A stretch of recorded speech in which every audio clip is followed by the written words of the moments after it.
Good morning students. Business environment का जो आज अपना लेक्चर है वो अपन 4 स्टार्ट करेंगे। लास्ट लेक्चर में अपन ने पढ़ा था कि एनवायरनमेंट क्या होता है, एनवायरनमेंट के टाइप्स कौन से होते हैं। तो आपको जैसे याद हो कि हमने एनवायरनमेंट को 2 पार्ट्स में डिवाइड किया था, इंटरनल और एक्सटर्नल। तो इंटरनल में हमने देखा था कि वो बहुत सारे फैक्टर्स होते हैं जो एक कंपनी के बिजनेस स्ट्रेटजीज और डिसीजन मेकिंग पे इम्पैक्ट डालते हैं, जैसे work ethics, business competition, objectives. तो ये चीज़ें वो हैं जो हर कंपनी के मैक्सिमम क्या करते हैं, स्ट्रेटजी पे अफेक्ट डालते हैं। ऐसे ही जब हमने एक्सटर्नल देखा था तो हमने एक्सटर्नल को 2 पार्ट्स में डिवाइड किया था, इन माइक्रो एंड मैक्रो। माइक्रो में हमने देखा कि हमारे पास कई सारे फैक्टर्स हैं, जैसे competition, customer, employees, suppliers, government. ऐसे ही मैक्रो को जो हमने डिवाइड किया तो हमने उसमें पेस्टल एनालिसिस देखा था, political, economical, social, technological, environmental, legal. तो ये हमारा पेस्टल एनालिसिस था। अब हम आगे बढ़ते हैं, थोड़ा सा अपने माइक्रो एनवायरनमेंट को स्टडी करते हैं। तो माइक्रो एनवायरनमेंट जो होता है ऑर्गेनाइजेशन का एक स्मॉल एरिया होता है। तो इसको कुछ लोग इंटरनल के साथ साथ टास्क एनवायरनमेंट भी बोलते हैं। तो कौन कौन से फैक्टर्स हैं, जैसे हमने बात करी कंपनी, तो कंपनी में कई सारे एक्टिविटीज़ और फंक्शंस को परफॉर्म किया जाता है। जैसे टॉप मैनेजमेंट होता है, फाइनेंशियल मैनेजमेंट है, रिसर्च एंड डेवलपमेंट डिपार्टमेंट होता है, परचेज डिपार्टमेंट होता है, मैन्युफैक्चरिंग डिपार्टमेंट होता है और अकाउंटिंग होता है। तो यदि हम टॉप मैनेजमेंट की बात करते हैं तो वो क्या करते हैं, वो प्लान्स को क्रिएट करते हैं, डिसीजन मेकिंग करते हैं, पॉलिसीज़ को बनाते हैं। फिनेंस जो डिपार्टमेंट है वो आप कंपनी के लिए फंड्स को एलोकेट करता है, फंड को रेज करता है, प्रॉपर यूटिलाइजेशन ऑफ रिसोर्सेज यानी फंड्स को प्रॉपर यूटिलाइज करता है। जो आपका रिसर्च एंड डेवलपमेंट डिपार्टमेंट है वो आपके बिजनेस को ग्रोथ पे ले जाने के लिए new new developments, new new areas, potential of products को आइडेंटिफाई करता है। जो परचेज डिपार्टमेंट होता है वो गुड्स को मैन्युफैक्चरिंग करने के लिए रॉ मटेरियल और कंपोनेंट्स को परचेज करता है। जो मैन्युफैक्चरिंग है वो आपके प्रोडक्ट्स की क्वालिटी को इन्हेंस करने के लिए वर्क करता है। और जो अकाउंटिंग डिपार्टमेंट है वो इस बात पे वर्क करता है कि ओवरऑल आपके कितने एक्सपेंसेस हुए, गुड्स को बनाने में क्या कॉस्ट इंकर्ड हुई, कितना हमें प्रॉफिट हो रहा है, कंपनी की अभी क्या स्थिति है, बेसिकली फाइनेंशियल पोजीशनिंग क्या है। ये सारी चीज़ें हमारा अकाउंटिंग डिपार्टमेंट मैनेज कर रहा है। फिर हम बात करेंगे हमारे सप्लायर पे। तो सेकंड फैक्टर है सप्लायर। किसी भी बिजनेस के लिए, किसी भी ऑर्गेनाइजेशन के लिए सबसे इम्पॉर्टेंट फैक्टर है। और हर बिजनेसमैन, हर एक बिजनेस इन सप्लायर्स को बहुत ज़्यादा एनालाइज करते हैं, बहुत ज़्यादा उन पर डिपेंड करते हैं। क्योंकि सप्लायर कौन होता है, सप्लायर हमारे बिजनेस में रिसोर्सेज प्रोवाइड करवाता है, वो हमारे गुड्स और सर्विसेज के लिए रिसोर्सेज देता है। तो रिसोर्सेज का मतलब आप यहाँ मान के चलिए कि इसका मतलब है रॉ मटेरियल। अगर आपको कुछ गुड्स को मैन्युफैक्चर करना है तो सप्लायर ही वो पर्सन है जो आपके लिए रॉ मटेरियल प्रोवाइड करवाएगा। अब आप देखिए कि कई कंपनी क्या होती हैं, वो बहुत ज़्यादा स्टॉक को मेंटेन रखना पसंद करते हैं। क्यों?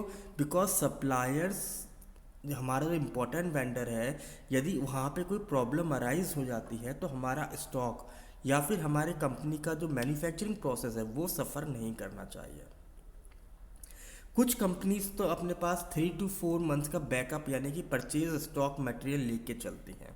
ऐसे ही अगर आप देखें, कुछ कंपनीज ऐसी भी होती हैं जो मल्टीपल नंबर ऑफ सप्लायर्स के साथ डीलिंग करती हैं। अब आप यहाँ एक क्वेश्चन आप पूछ सकते हैं कि सर यहाँ पे हम एक ही सप्लायर के साथ काम क्यों नहीं करते।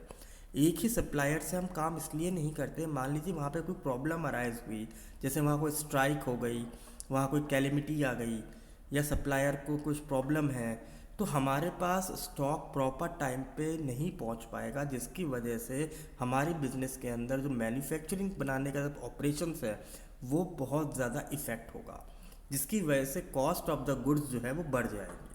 इसलिए बिजनेस जो ऑर्गेनाइजेशंस होती हैं वो एक सप्लायर के साथ काम नहीं करती, मल्टीपल नंबर ऑफ के साथ डीलिंग करती हैं। जैसे हम एक एग्जांपल लेते हैं, जो निरमा कंपनी है वो ये चीज़ को डील करती है कि यदि आप अच्छे सप्लायर्स के साथ डील कर रहे हैं, टाइम पे स्टॉक ले रहे हैं, टाइम पे आप उसको पेमेंट हो रहा है, टाइम पे आपके पास रॉ मटेरियल पहुंच रहा है, तो आप अपने मैक्स कई सारी कॉस्ट को बचा सकते हैं, सेव कर सकते हैं। फिर हम देखते हैं इसके अंदर कस्टमर। कस्टमर कौन सा होता है? कस्टमर वो है जो आपके गुड्स और सर्विसेज को बाय करता है। तो हर एक ऑर्गेनाइजेशन सस्टेन तभी कर सकती है जब वो अपने कस्टमर्स को सस्टेन करके रखे। तो कस्टमर क्या है, बेसिकली बहुत सेंसिटिव माना गया है, बिकॉज कस्टमर की नीड एंड प्रेफरेंसेस बहुत फ्रीक्वेंटली चेंज होती है। तो आज एक ऑर्गेनाइजेशन सिर्फ एक कस्टमर के बेसिस पर बिजनेस नहीं करती, वो मल्टीपल नंबर ऑफ कस्टमर्स को क्रिएट करना चाहती है। जैसे एक टायर बनाने वाली कंपनी है, तो यदि हम सिंपल सा देखें तो टायर बनाने वाली कंपनी का एक कस्टमर है, that is automobile companies. But उसके साथ साथ देखिए, पब्लिक ट्रांसपोर्ट यूज़ कर रही है तो गवर्नमेंट भी उसका कस्टमर है। एयरलाइंस में भी टायर्स लग रहे हैं तो वो भी उनका कस्टमर है। कहीं ना कहीं आप देखिए कि टायर जहाँ कहीं भी यूज़ हो रहा है तो वो उनके लिए कस्टमर हो सकता है।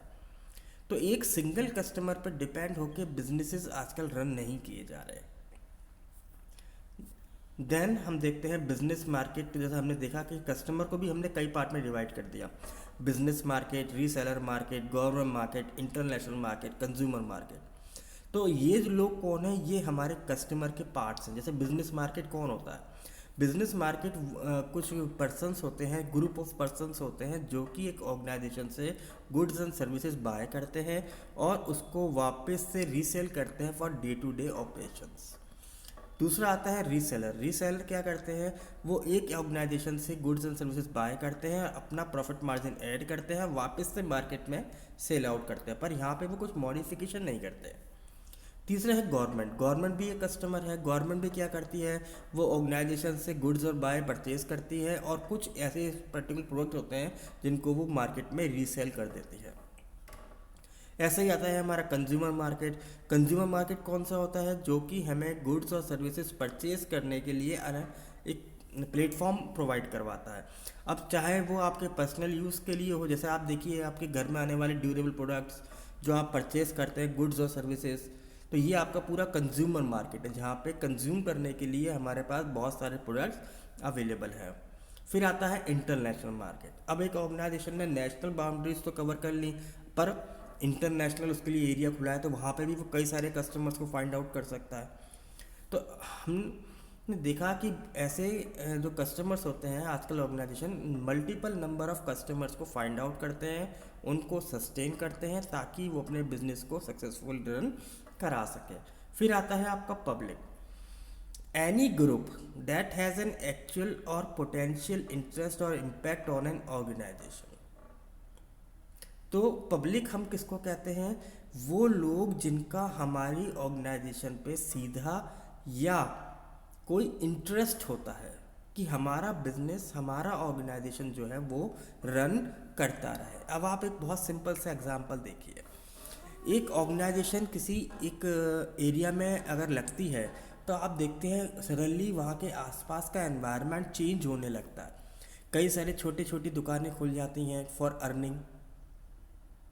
ऐसे ही ट्रांसपोर्टेशन, वहाँ पे रहने के लिए सड़क अच्छी बनने लगती है, वहाँ पे बिजली पानी का बंदोबस्त या व्यवस्था सरकार देने लगती है, वो एरिया धीरे धीरे डेवलप होने लगता है।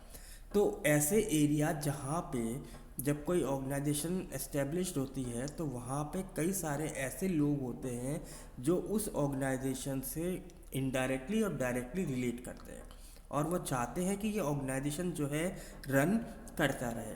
तो कौन कौन से लोग होते हैं? जैसे हमारे financial public, media public, government public, local public, general public, internal public और सिटीजन पब्लिक। तो अब देखिए इस पब्लिक में हम देखिए लोकल पब्लिक को हम एनालाइज कर लेते हैं। लोकल पब्लिक कौन सी है? जैसे मान लीजिए मेरा जो एरिया है वहाँ पे जो लोकल पर्सन्स हैं, जो लोकल लोग वहाँ पे रह रहे हैं, जो चाहते हैं कि मेरी ऑर्गेनाइजेशन चले ताकि उनका छोटा मोटा सा बिजनेस थोड़ा जो है रन शुरू हो जाए। ऐसे ही गवर्नमेंट देखिए, गवर्नमेंट जानते हैं कि गवर्नमेंट एक अगर ऑर्गेनाइजेशन लगती है तो उसको कई प्रकार के टैक्सेस में उसको बेनिफिट मिलता है, गवर्नमेंट को टैक्सेस उनको पे होते हैं। मीडिया, तो उनको उस ऑर्गेनाइजेशन में जब भी कोई इवेंट होता है तो उनको एक न्यूज़ रिलीज़ मिलती है, तो वहाँ उनके लिए एक पर्सपेक्टिव देखा गया। फाइनेंशियल पब्लिक, हमें भी पता है, आपको भी पता है कि बिजनेसेस जो हैं वो बहुत ज़्यादा मनी इन्वॉल्व बिजनेसेस होते हैं, तो उसको टाइमली क्या है, पैसे की रिक्वायरमेंट है। तो ऐसे लोग जो फाइनेंस प्रोवाइड करवाते हैं उनके लिए भी ये बिज़नेस जो है ऐसे पब्लिक में काउंट किया जा सकता है। फिर आता है इंटरनल। इंटरनल का मतलब है वहाँ पे काम करने वाले एम्प्लॉयज़, तो वो भी हमारे इसमें काउंट होते हैं। तो हर एक बिज़नेस जब रन किया जाता है तो वहाँ पे इनडायरेक्टली और डायरेक्टली ऐसे लोग जुड़ जाते हैं जो कि उस बिज़नेस की सक्सेसफुल के लिए कोशिश में लगे रहते हैं। तो आई होप कि आपको माइक्रो एनवायरनमेंट समझ में आ गया होगा। Thank you very much.